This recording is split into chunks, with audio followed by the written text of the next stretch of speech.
favorite speech I've ever made. Central Standard Time. Is this the start of the Civil War? QAnon wants to know. To expose the tremendous voter fraud and irregularities which took place during the ridiculously long November 3rd elections. We used to have what was called Election Day. Now we have Election Day, weeks and months, and lots of bad things happened during this ridiculous period of time, especially when you have to prove almost nothing.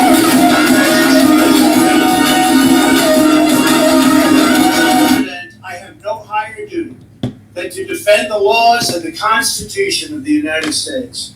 That is why I am determined to protect our election system, which is now under coordinated assault and siege. For months leading up to the presidential election, we were warned that we should not declare a premature victory. We were told repeatedly that it would take weeks, if not months, to determine the winner, to count the absentee ballots, and to verify the results. My opponent was told to stay away from... So it's kind of interesting. This is his most important speech ever.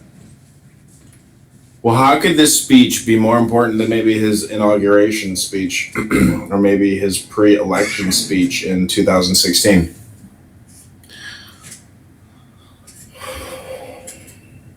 I don't know what kind of executive orders he can write.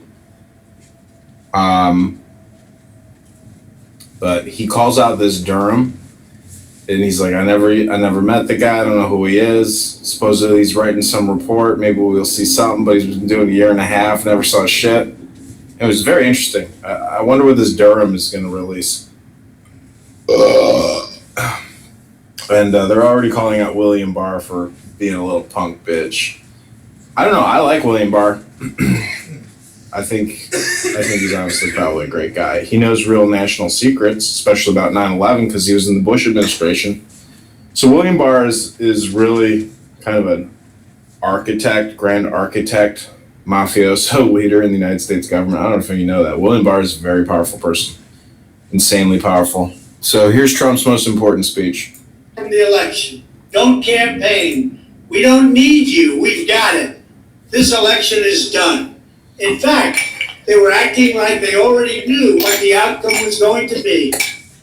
They had it covered, and perhaps they did, very sadly for our country. It was all very, very strange. Within days after the election, we witnessed an orchestrated effort to anoint a winner, even while many key states were still being counted. The constitutional process must be allowed to continue. We are going to defend the honesty of the vote by ensuring that every legal ballot is counted and that no illegal ballot is counted. This is not just about honoring the votes of 74 million Americans who voted for me. It's about ensuring that Americans can have faith in this election and in all future elections. Today I will detail some of the shocking irregularities, abuses, and fraud that have been revealed in recent weeks. But before laying out just a small portion of the evidence we have uncovered, and we have so much evidence, I want to explain the corrupt mail-in balloting scheme that Democrats systematically put into place that allowed voting to be altered, especially in swing states, which they had to win. They just didn't know that it was going to be that tough because we were leading in every swing state by so much. Far greater than they ever thought possible. While it has long been understood that the Democrat political machine engages in voter fraud from Detroit to Philadelphia to Milwaukee, Atlanta, so many other places, what changed this year was the Democrat Party's relentless push to print and mail out tens of millions of ballots sent to unknown recipients with virtually no safeguards of any kind. This allowed fraud and abuse to occur on a scale never seen before. Using the pandemic as a pretext, Democrat politicians and judges drastically changed election procedures just months and in some cases weeks before the election on the 3rd of November. Very rarely were legislatures involved, and constitutionally they had to be involved. But very, very rarely, and you'll see that as we continue to file our suits, it's constitutionally absolutely incorrect what took place, even from a legal standpoint. Many states, such as Nevada and California, sent millions of live ballots to every person on their voter rolls, whether those individuals had requested ballots or not, whether they were dead or alive.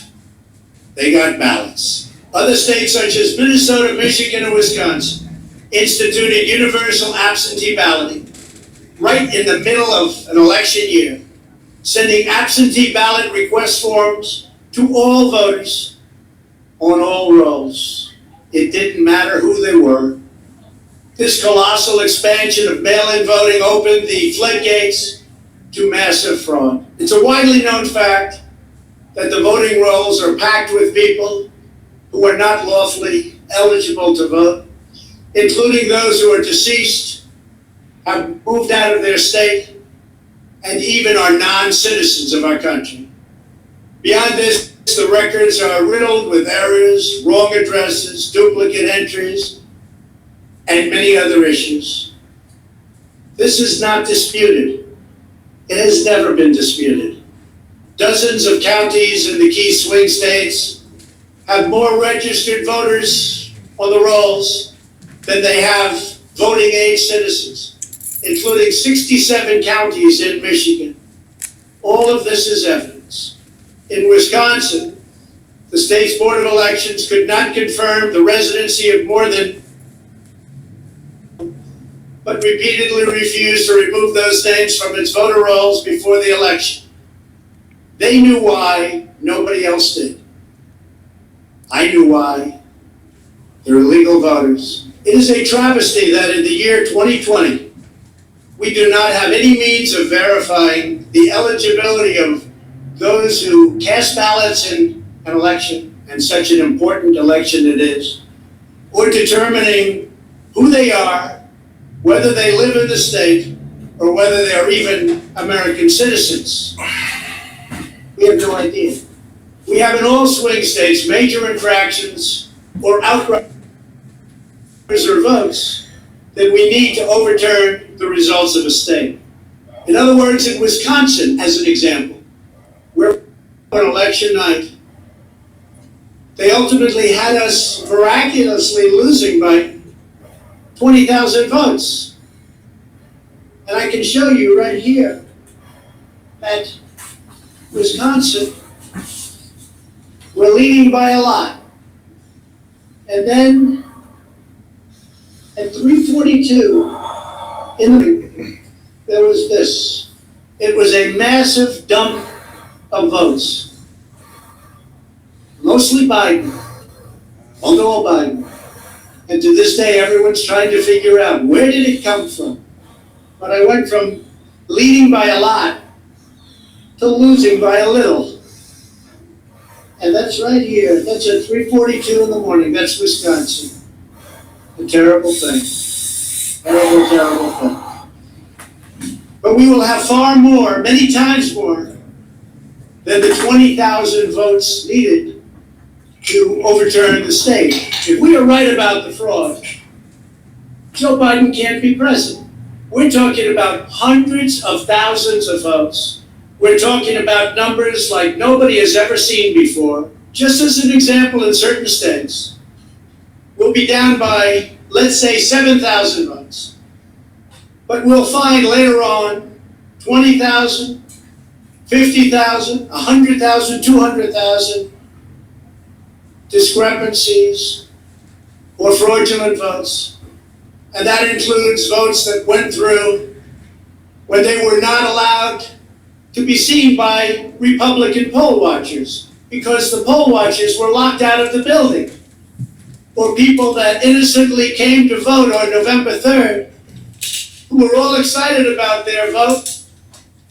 They were happy. They were proud to be citizens of the United States of America. And they went up and they said, I'd like to vote.